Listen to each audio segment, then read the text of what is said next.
I want to buy a copy of Bone Storm. Here's 99 cents. Allow me to summarize the proposed transaction. You wish to purchase Bone Storm for 99 cents. Net profit to me, negative $59. Oh, please take my $59. I don't want it. It's yours. Welcome to this week's first comic book review. We're going to be hitting up Future State, the next Batman #3, a series which I thought started out really strong, has kind of waned as far as quality in my mind.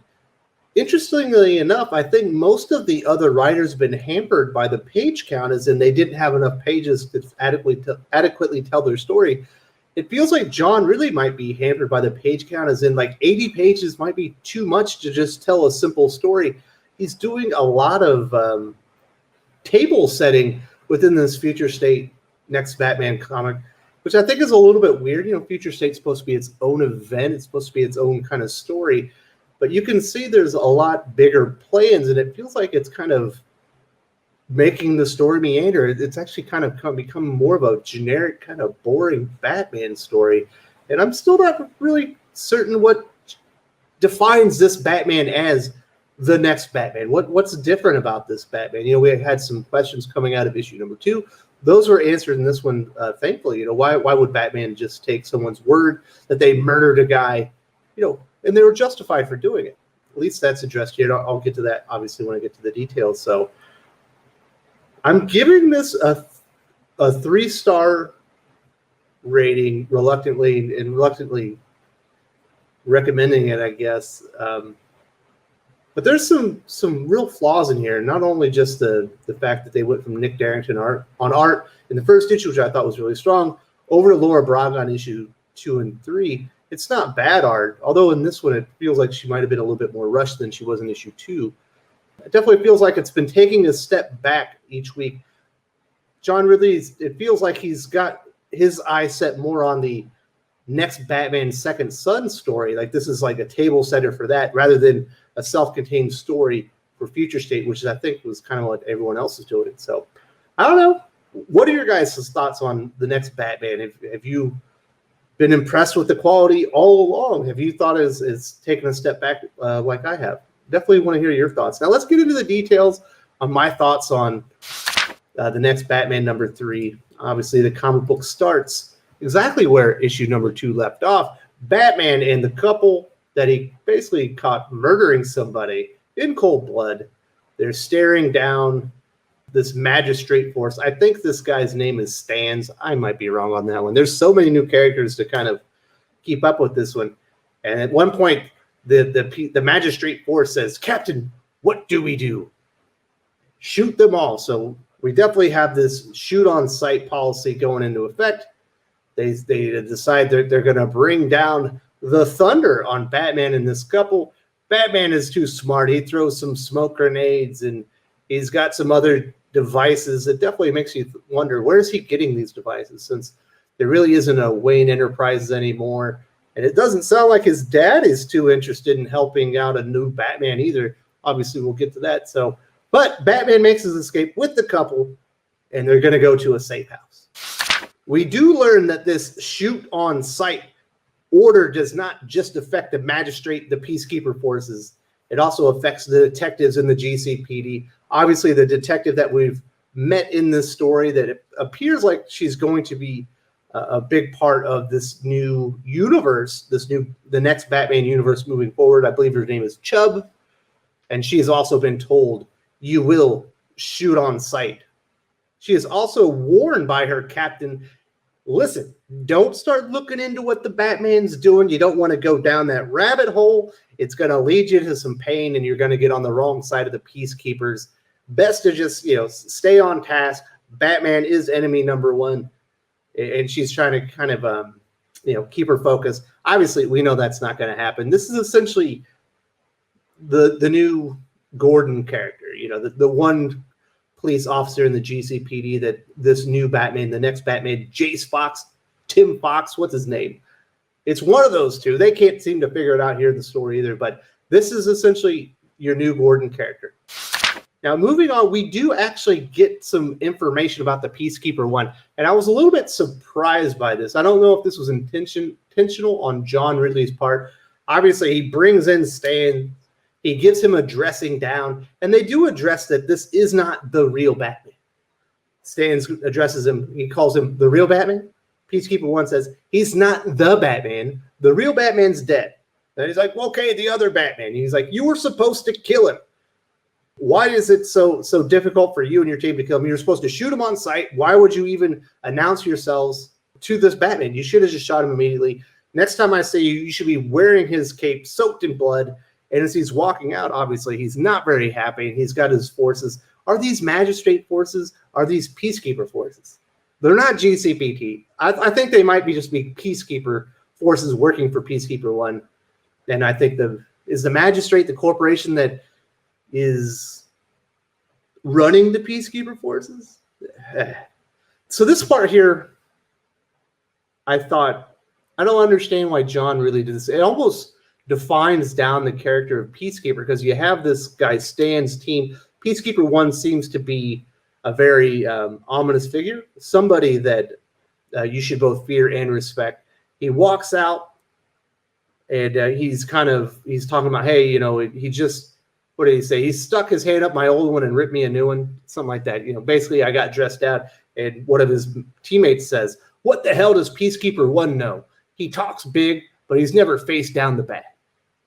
I don't know. That seems like a lot of disrespect. That feels like a character that does not have a healthy deal of respect for Peacekeeper 1, and that maybe people don't take him seriously. Maybe he isn't a character to be feared. Maybe he's not a character that even Batman should fear. His own men don't respect him enough, not to talk crap about him behind his back right outside of his door. So I think this was probably, well, obviously it's intentional. It's in the dialogue. I don't know if that's what he meant to do, but that's kind of the way I took it. I was like, maybe Peacekeeper 1 isn't the big bad we all thought he was. Maybe he's just some schlub that nobody respects. It's kind of the way it comes off here to me, at least. Another thing we do actually get in this comic book is we get a little bit of information about the Fox family. Obviously, we know that Luke and Tim, and I think her name's Nam, I might be wrong on the daughter. We haven't seen her much. She's in the hospital. Their mother is working for Mayor Nakano. She's trying to make sure that the law, this shoot on sight vigilante law, is by the books, and that the ACLU isn't going to come down and have it declared unconstitutional or whatever. But we finally hear from Lucius Fox, and I find this really, really strange, and I'll get to here why. She's talking to him about the weapons that he is producing.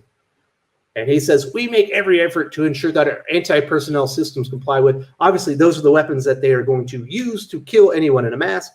And she says, Lucius, I'm not a shareholder. I'm a lawyer trying to make this shoot-on-sight law stand up in court. I don't think that could ever stand up in court. Certainly not in domestic circumstances. You are Wayne Enterprises now. You're a part of this.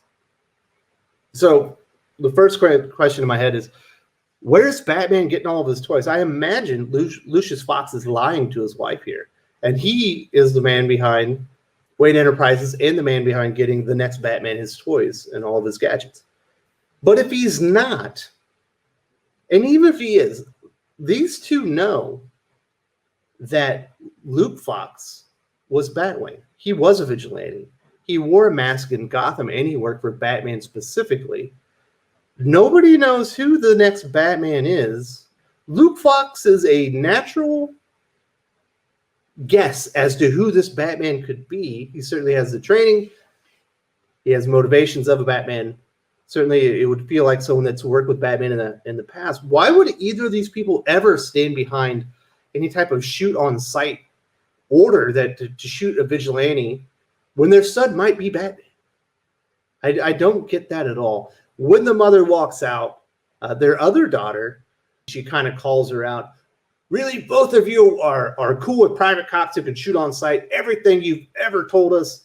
Then she says, this is different. It's never different. It's just different for us.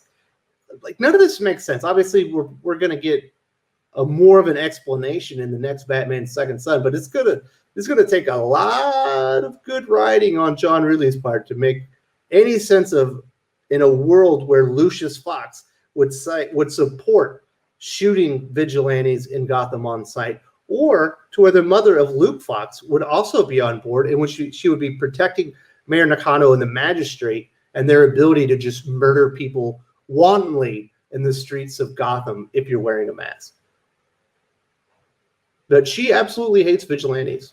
And there's a lot of Fox family drama. I think this is supposed to be the most intriguing part of the story. Not exactly intriguing in my opinion. I don't read a Batman story to find out what the lawyers are doing. And like, I don't know if this is your thing, then you should be happy, because I think we're going to be getting a lot of this in the future. And we do find out some information about Jace Fox. At one point, they finally make it to the safe house. He's with the couple, and he's been shot in the side, and he needs some to use some non-traditional means of stopping the wound, specifically cauterizing the wound. And he decides he's going to use a flare.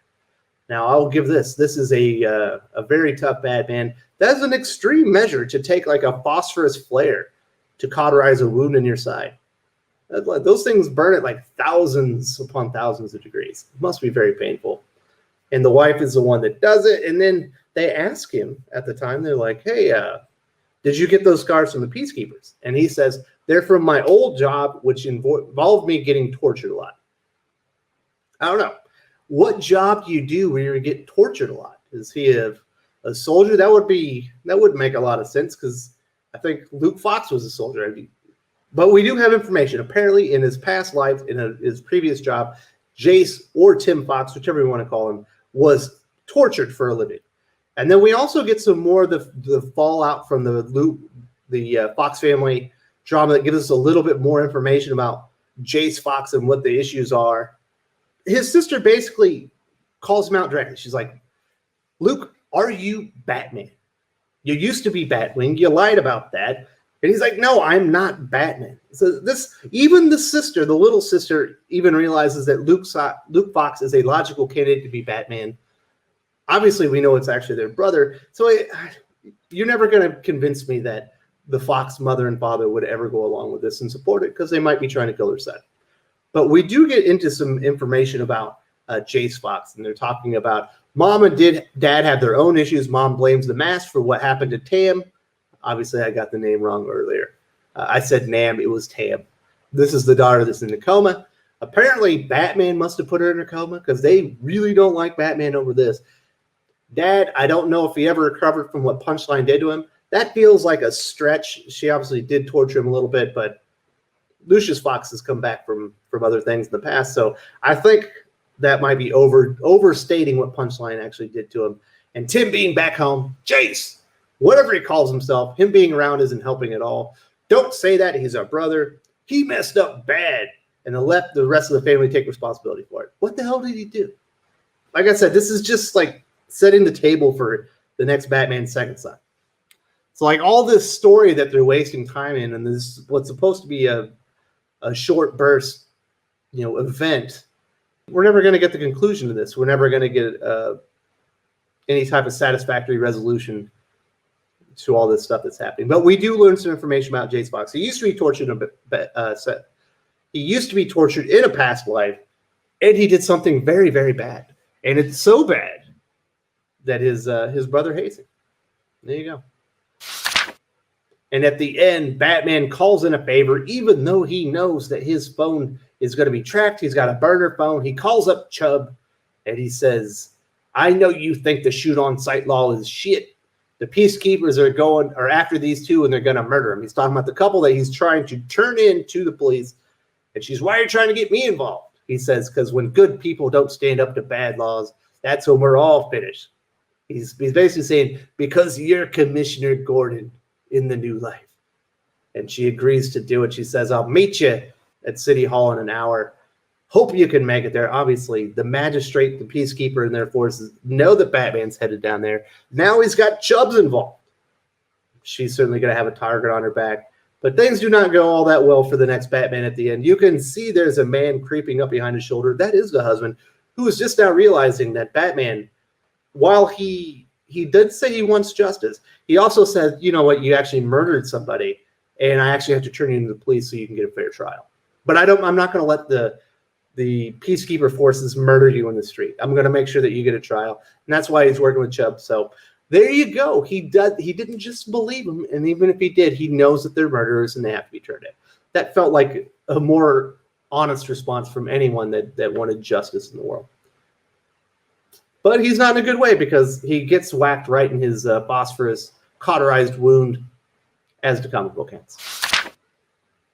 I don't know. This is it's hard. There's so many different plot lines going around. This story is only 20 pages. It's a very short burst story. It's going to be 80 pages overall. We're not going to get a resolution to most of this. While we're seeing the other Future State books essentially conclude, including the Wonder Woman story, which obviously is going to keep going as well. There's going to be a Wonder Woman series. It's going to be Wonder Girl, but that didn't leave. That it basically stopped its story. We're not going to be able to get that from this next Batman story. I don't think it's terrible, but now that I think about it, it is only 20 pages. It's an $8 comic book, which is absolutely ridiculous for the actual amount of story that you paid to actually read. There are a bunch of backup stories. I'm not going to get into those. There's superfluous bullcrap that's being added on. If you enjoy the backup stories, good for you. I'm glad that you found some value add for those extra $6. But I think most people here are here to learn about the next Batman in that point. And in that fact, it is a letdown. It's definitely a slow burn. Very generic story here. It felt like paint by numbers. Not a whole lot of exciting going on here. Feels to me like it's declining quality over time. And really thinking about that $8 cover price with the amount of story you're getting, I think 3 stars is a bit too generous. I'm going to back this down to a 2.5-star comic, and I'm not going to recommend it. Unless you're really invested in Jace Fox, the next Batman, then I guess you should probably keep going. But you're going to pay a hefty fee to get those 20 pages of story. You're going to pay an extra $4, which you probably shouldn't have to pay, in my opinion. But this is by far and away not anywhere close to the worst thing going on in Future State or even this week.